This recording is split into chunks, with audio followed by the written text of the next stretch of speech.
எங்கள் வீட்டு பூனைங்க இருக்கு, அதுங்களுக்கு இந்த கிட்கேட்டு ஃபிஷ் ஃப்ளேவர்னால் ரொம்ப உயிர்.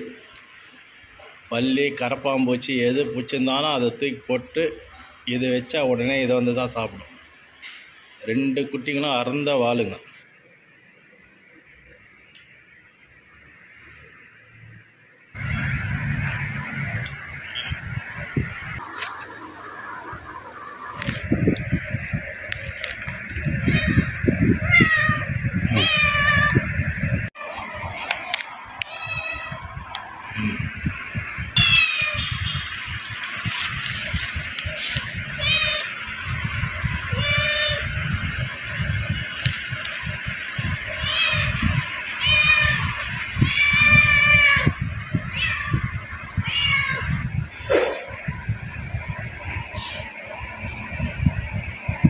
ஐ கடிக்காத நாயே.